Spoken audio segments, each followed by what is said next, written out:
guys, welcome to the newest episode of the StarCraft Summary, brought to you, of course, by BlizzPlanet.com. I'm your host, as always, the bearded gamer, Chris Arnone. Kind of scruffy today, but still looking pretty awesome in my Protoss shirt. All right, first off, of course, let's get right into your answers for last week's question. So last week, we were wondering, now that all three matchups have been revealed in the battle reports, we're talking, Terran versus Protoss, Protoss versus Zerg, Zerg versus Terran. All three of them are out. What are your thoughts on the new units for Heart of the Swarm, and which race do you think got the best new units, and which one just got shafted? Here's your best answers.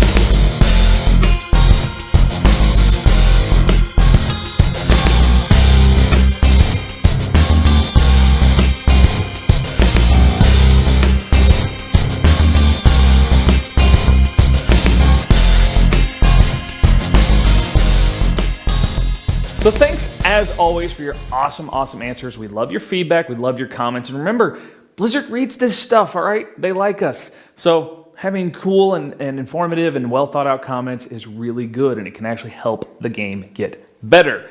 Let's get in that weekly news summary. You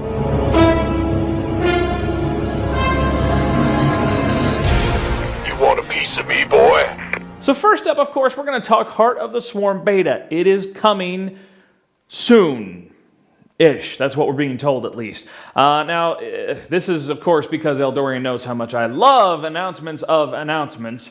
He decided to throw this in there. And yeah, he even threw that in there. He said, because I know how much you love these. Yeah, thanks, buddy. Right there.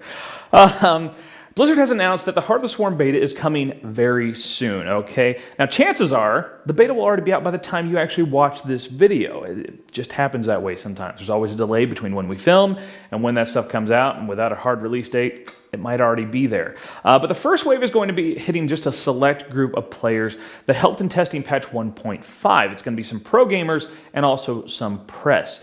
Blizzard will continue sort of putting it out in waves after that, and you can try to be one of the invitees by going to your beta profile on battle.net and opting into it, okay? So you might want to make sure if you want in on this patch, get in on that fast. All right, and then the beta is solely for the multiplayer experience only, all right? No single-player beta stuff going on. But then again, it seems a little unlikely they're going to change too much as far as the mechanics in the single-player event. So, let's talk esports. Always good esports stuff to talk about with StarCraft 2, right? So, the IEM Cologne Global Challenge is over with, all right? It was just held. Season 7's first tournament was held at Gamescom in Cologne, Germany. Now, this is the first time in StarCraft 2 history that it featured an open bracket of 32 players. Now, Terran player MVP took with him the trophy and $6,500, a little low compared to some of the other tournaments he takes in, but, for an open bracket, that's pretty good.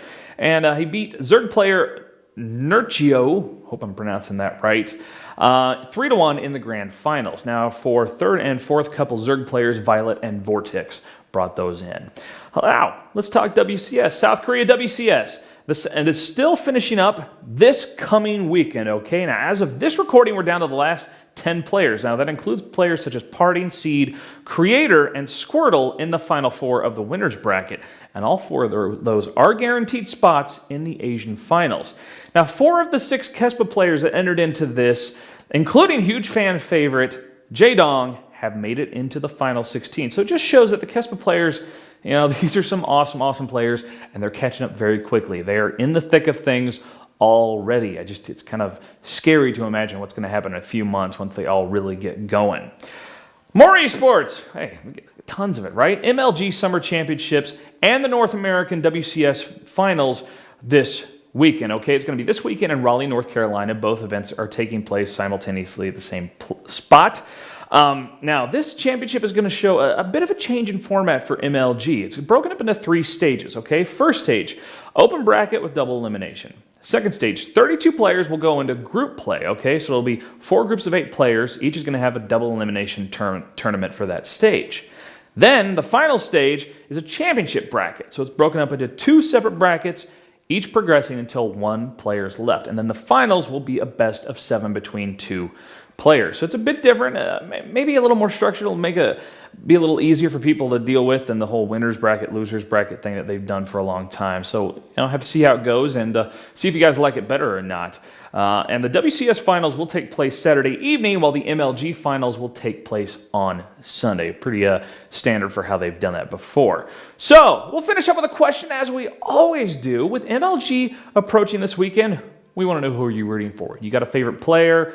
Let us know. Throw it down in the comments, and of course, next week we'll give the best answers right here on the show. And of course, while you're on YouTube, why don't you check out the Bearded Gamer Show? It's awesome. All kinds of good video game, beard-tastic stuff going on.